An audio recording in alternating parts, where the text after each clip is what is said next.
My name is John Jackson from Wyandotte, actually originally from Pitcher. I come from a single parent family. My mom and dad got divorced when I was 3. I mean, I know my dad, but never really knew him as a father in the home. You didn't have the father figure to teach you or show you the normal routines for a young man. It can be a tough road, but the reward at the end is worth it. You know, stick to your guns, keep your morals and ethics up, and it'll take care of you. I mean, it's a hard world, but there's people out there that will help you. You've got your teachers, your principals, you got a lot of figures out there that you can look to give you the guidance you need. Yeah, my name is Jeff Hale. I'm the president of Northeastern Oklahoma A&M College in Miami, Oklahoma.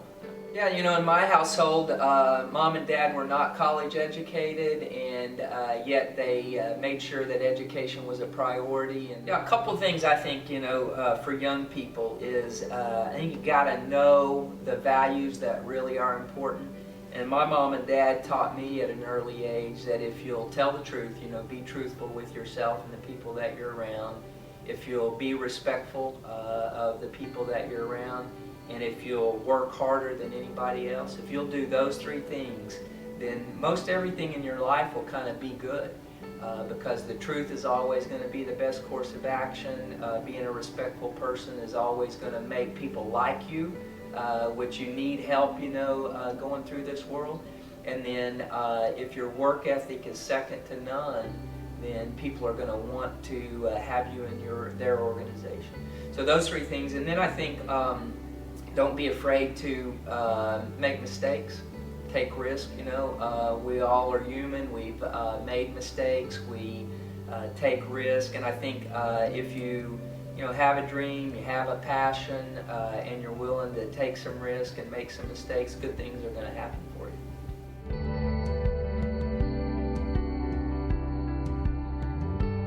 My name is Stephen Darty. I work as a funeral director here in Miami and a police officer in Quapaw.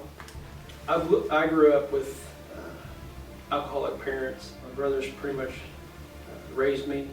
I lived off Indian commodities. I mean, I can remember sitting on my bed crying, you know, 7, 8 years old, saying to myself, I am not going to be like my parents. And for me to hear people say that your parents are alcoholics, so you're going to be an alcoholic, you know, I can't believe that, because it's a choice. I have the choice to either be like my parents or not to be like my parents. And it probably wasn't until I was 15 or 16 years old until I actually I met a man that put people into my life that encouraged me and show me how to better myself, basically, and that I didn't have to live like my parents lived. Alcohol is a destroyer. It'll destroy not only yourself, but it'll destroy your family. It'll destroy the people around you. It doesn't only affect you, it affects everybody. But every day you have the choice to either to drink it or not to drink it. You are basically making the choice to either destroy your life or to make it better.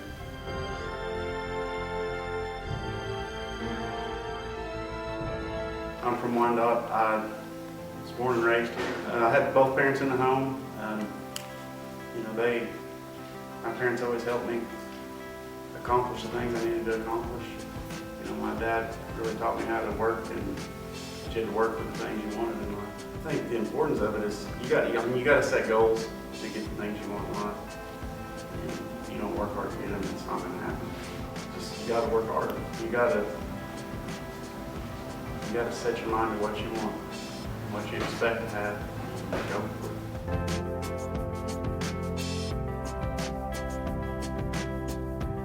My name is Jeremy Hurd. I'm the head baseball coach at Miami High School. I'm also a football coach, defensive coordinator for the high school football team, and also a middle school coach.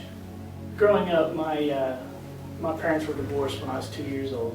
Lived with my mom the majority of the time. I was not around my dad a whole lot until I was around 8, 9, 10 years old. My oldest sister, she was a dropped out from school. She was a drug head. She died of alcohol poisoning when she was 45 years old. because she constantly drank all the time. I seen my sister be beat by her boyfriends when she lived with us. Out of all of my people that's in my family, my brothers and sisters, I'm the only one that has graduated college. I always used everything that I seen as motivation of what not to do. I mean, I could have very easily went down the same path that my older siblings did. Like, it was right there for me to do it. And I could have skipped school, I could have dropped out.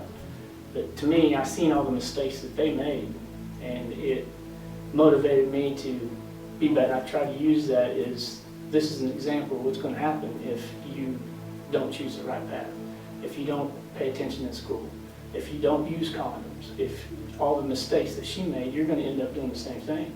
And that's one thing, like my sister, they had kids by multiple men, and sometimes I didn't know who the man was. I mean, I use it as an example of, this is what you don't want to do. I'm not saying I'm perfect, but I'm trying to teach you what's right and what's wrong. My advice to them, to all the kids, would be to believe. I mean, if you have that attitude that you're going to be successful in whatever you want, whatever you do, then it starts with believing in yourself. If you believe that you're going to be a failure, you're going to be a failure. If you believe that you can be successful, you're going to be successful. Coach Dean was my role model. He was the guy I looked up to. I mean, he helped me with cleats. He helped me with my letterman's jacket. He made sure I was at practice all the time. He made sure I ate good. And my basketball coach, Rod Graves, he was another guy that just went above and beyond everything that he had to do. And if it wasn't for my coaches being there for me, I probably wouldn't be sitting where I'm sitting today.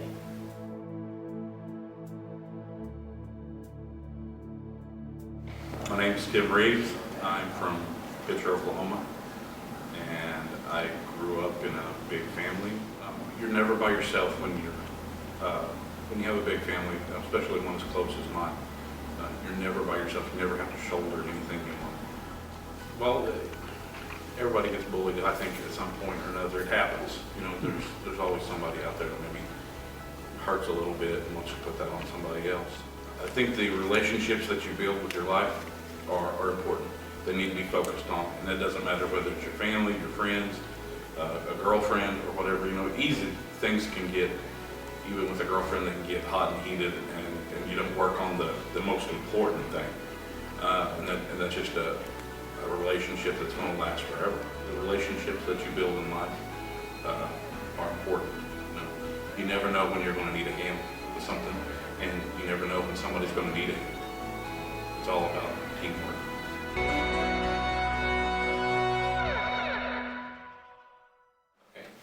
TJ Britton from Poplar Bluff, Missouri. Grew up in East St. Louis, being the baby of 6, and my mom was disabled, was in the hospital a lot, so I didn't have really a father or mother figure around because she was in the hospital. My dad had worked 2 full-time jobs, still wasn't enough to do it. I remember nights crying myself to sleep, not being able to eat. The neighborhood I lived in was one of the worst neighborhoods in Missouri. And then when I moved to East St. Louis with my grandma, it was one of the worst in the country. I remember days when my sister held me when I cried myself to sleep when I was 7, 8. She kept saying, "We can change it. We don't have to be like this." When I was 15 years old, my cousin, one of my best friends, got killed. I had a lot of friends that, out of the 12, 13, 14 we were together, maybe 3 or 4 of us are successful. The others are dead or in jail. So you start seeing people disappear around you that you close and you love. It hurts, but at the same time, you can't feel sorry for yourself. You have to do something about it. There's no excuses. So many opportunities out there in the world. And in a lot of neighborhoods and a lot of houses, people forget that because they think the world owes them something, and we owe the world. So, you can't feel sorry for yourself, especially as young men. We got a lot of, I don't even know if this is the right word to say, but I'm going to say a lot of cowards that step up and don't want to be fathers or dads. They go make the baby, but they don't want to be there for the kids. We all graduated from high school. We're all graduated from college. We have one that's finishing up college out of the 6. He'll be done in December. My dad went back and got his degree in his master's. My mom went back and got her degree. Pretty much every one of us run a business or a director or something. I'm the director of Cross-Check Connections here in Miami. I'm also the director of the gym in Victory Leisure Sport Complex in Joplin, Missouri. And I also run my own MMA gym, my fitness gym.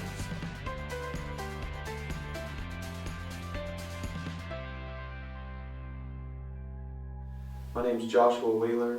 I'm a pastor over at Afton First Assembly of God. I grew up there in Afton, started kindergarten there, went all the way through to the 12th grade. Because my dad actually, when I was about 12, basically abandoned us. He got into drugs and was selling drugs and doing drugs, methamphetamines, and he would leave for months at a time because there was 5 of us and my mom couldn't afford to put us in daycare, so she had to stay home. So we had no income and no dad around to help with that.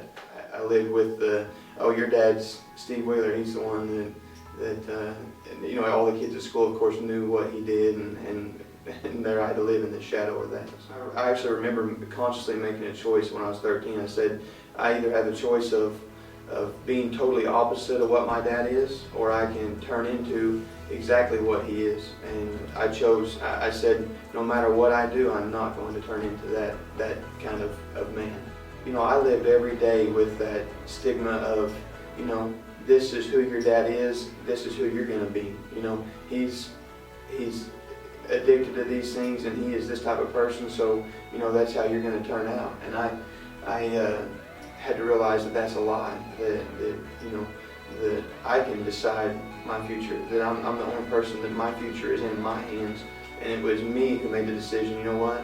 I refuse to accept that I don't have to live that way. I can change my life myself.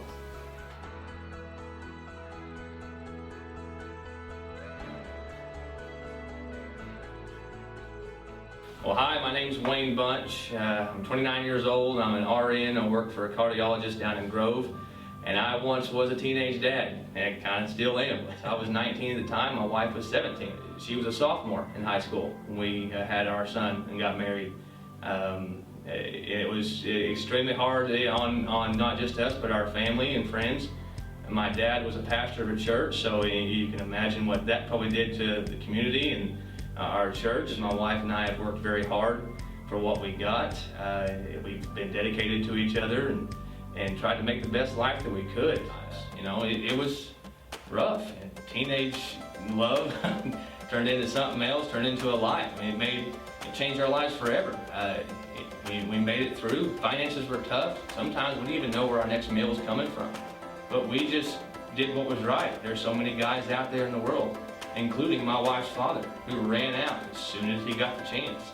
My mother-in-law was pregnant with my wife, and he said to her, seems like you got a problem, and walked out. The easy road was run away. That's the easy road, and anybody can make that decision. Hard road, sticking around and doing what's right. And it wasn't the easiest choice. It was the hardest choice. But I've been blessed. Now it's been almost 10 years down the road. Got a beautiful family. I'm living proof that, you know, even though you make mistakes, you can turn it around. You can make the right decisions. You can always do what's right, even in the face of a wrong decision. You can do what's right. You gotta have the guts to do it, though. There's so many people, so many outreaches, so many resources that you have that you can draw strength from. You know, Michael was a blessing. It wasn't a curse. He wasn't a mistake. He wasn't. What we did was wrong. What came of it was a blessing.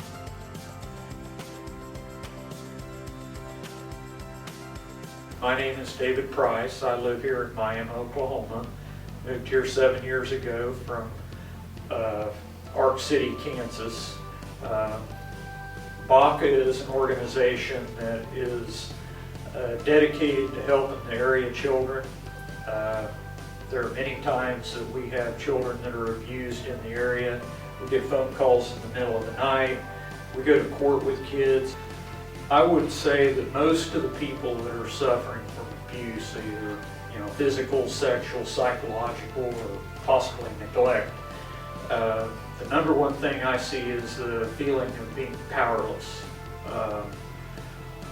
What they need to know is that they are not powerless. There are a number of avenues that they can go and get help. Of course, BACA is one of those avenues, but you also have teachers, coaches, you have the area ministers, all that type of social network is available. If it's severe, you can go to the police or the sheriff's department. You can call DHS, or you could call BACA directly if you wanted to, and they would make sure that all those resources are brought to bear to help you.